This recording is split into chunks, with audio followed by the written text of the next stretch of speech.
quality of housing in black neighborhoods had been inadequate since the beginning of the Great Migration.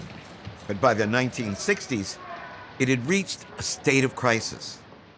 People were living in homes with broken windows, no heat, and with infestations of rats and roaches. But it wasn't just unscrupulous landlords or the disappearance of factory jobs keeping people in this desperate state. There were even more cynical forces at work. A lot of people who are trying to stop the so-called white exodus to the suburbs say that their biggest problem is changing the attitudes of the people. Do you feel that your attitude could be changed to make you want to stay here and live among blacks?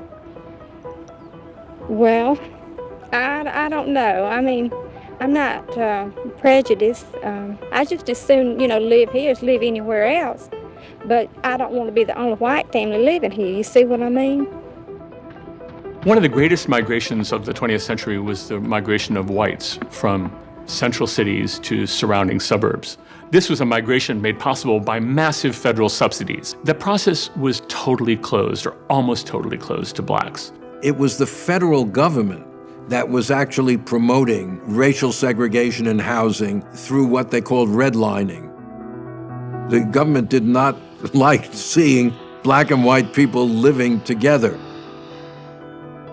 Black people were denied federal mortgages that they should have been entitled to.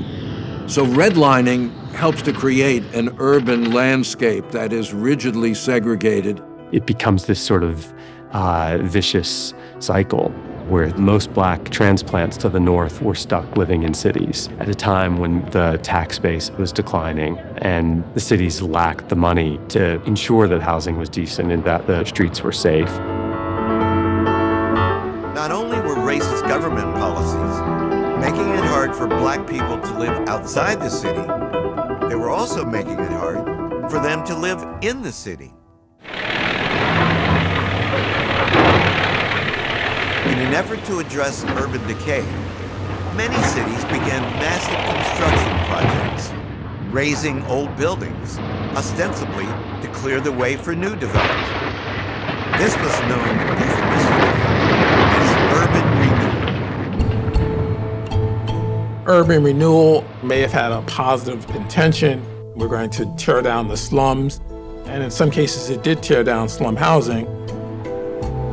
But the way it went about doing that, it displaced so many people with little concern about the communities that lived there. African Americans won't be welcome back in this neighborhood once it's destroyed. So the idea of urban renewal sounds like you're gonna fix something up so that the people will have a better place to live, but it's being fixed up for a whole new set of people, not the people who are already there. Most northern cities now are engaged in something called urban renewal, which means moving the Negroes out. It means Negro removal. That is what it means. And the federal government is an accomplice to this fact.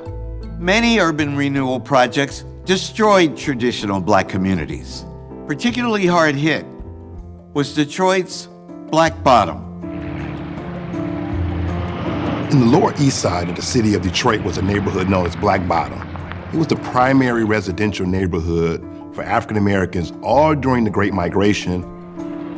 Just north of this Black Bottom residential area was a neighborhood known as Paradise Valley, which from the 1920s up until the 1960s was the entertainment and business district that was primarily owned by African American business people. But Paradise Valley, which had been the center of black business in Detroit since the first Great Migration, was almost entirely destroyed for the construction of a major freeway.